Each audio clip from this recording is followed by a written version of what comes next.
Bismillahirrahmanirrahim. Assalamualaikum warahmatullahi wabarakatuh.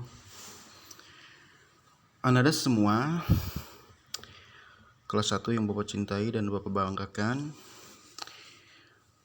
Pada pertemuan ini, melalui video ini, Bapak akan menjelaskan tentang materi kompetensi dasar, yaitu KD 3.2, yang pada pembahasan kali ini adalah pembahasan surah Al-Ikhlas dan surah Al-Lahab ya.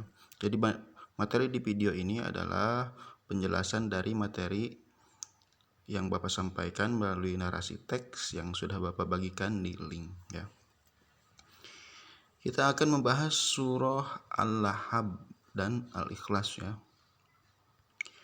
Surah Al-Lahab dan surah Al-Ikhlas surah yang dalam urutan surah Al-Quran, keduanya secara berurutan merupakan surah yang ke-111 dan ke-112 ya.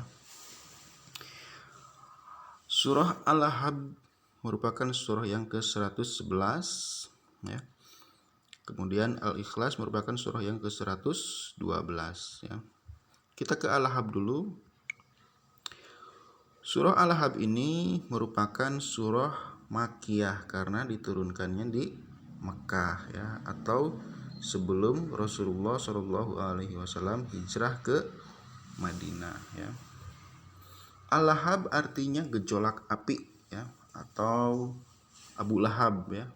Karena di sini surah Al-Lahab menjelaskan tentang kejahatan Abu Lahab dengan istrinya terhadap dakwah Rasulullah SAW.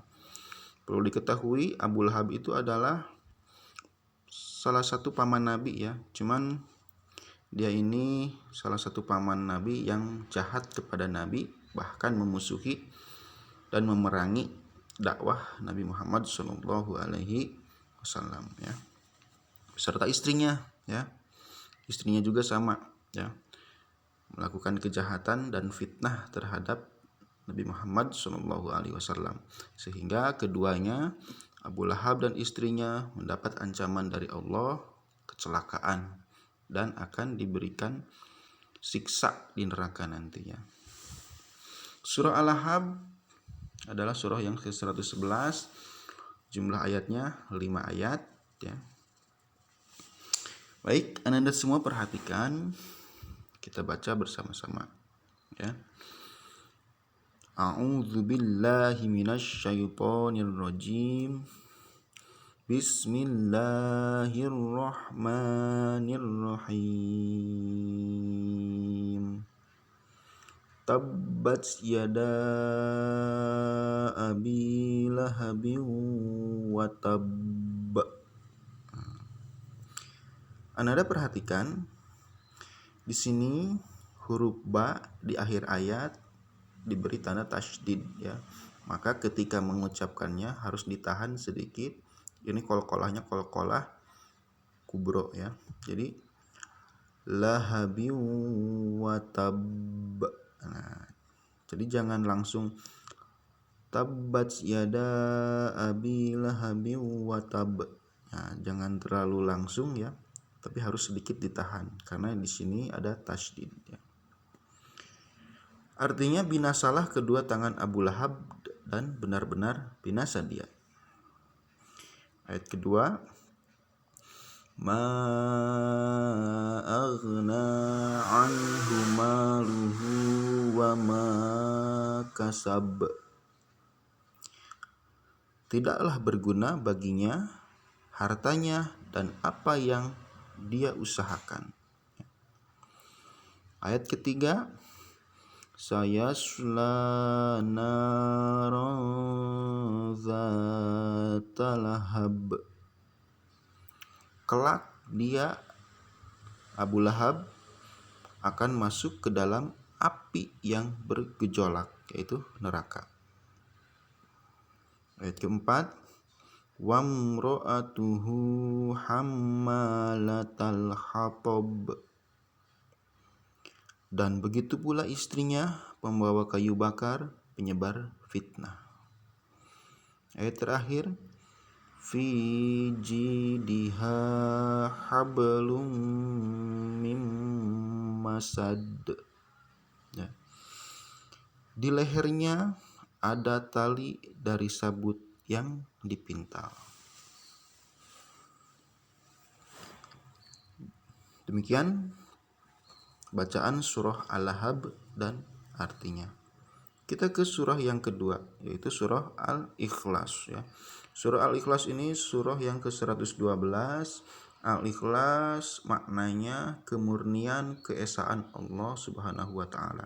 Jadi surah ini menjelaskan tentang keesaan Allah Subhanahu wa taala ya. Allah itu Maha Esa, Esa itu tunggal, satu ya. Surah ini diturunkan di Mekah, tergolong surah Makkiyah. Jumlah ayatnya ada 4 ayat ya. Di ayat pertama Allah menjelaskan bahwa Allah itu Maha Esa, Allahu Ahad, Ahad ya, satu. Kemudian ayat kedua Allahus Somad, Allah itu tempat meminta segala sesuatu. Kalau kita meminta segala sesuatu, kita minta kepada Allah, jangan ke yang lain ya. Karena Allah Maha tempat meminta segala sesuatu ya. Allah Maha mampu atas segalanya. Kemudian ayat selanjutnya lam yalid wa lam yulad, Allah itu tidak beranak dan tidak pula diperanakan ya. Jadi Allah itu tidak dilahirkan juga tidak melahirkan. Allah itu bukan laki-laki, bukan juga perempuan ya. Karena Allah itu adalah zat yang maha mencipta ya. Dan ayat terakhir menjelaskan tak ada satupun segala sesuatu yang setara dengan Allah ya.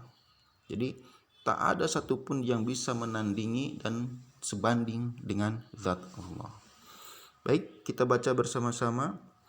A'udzu billahi minasyaitonir rajim. Bismillahirrahmanirrahim. Qul huwallahu ahad. Katakanlah Muhammad, dialah Allah yang Maha Esa. Allahus Somad, Allah tempat meminta segala sesuatu. Lam yalid wa lam yulad, Allah tidak beranak dan tidak pula diperanakan. Walam yakun lahu kufuwan ahad, dan tidak ada sesuatu yang setara dengan Allah. Nah, itulah surah Al-Ikhlas dan Al-Lahab ya. Bacaan dengan artinya serta sedikit penjelasan tentang surah Al-Lahab dan Al-Ikhlas. Semoga bermanfaat untuk Ananda semua. Demikian yang bisa Bapak jelaskan hari ini. Insya Allah pertemuan selanjutnya kita ulangan terakhir ya, kompetensi dasar 3.2. Demikian, walhamdulillahirabbil alamin. Assalamualaikum warahmatullahi wabarakatuh.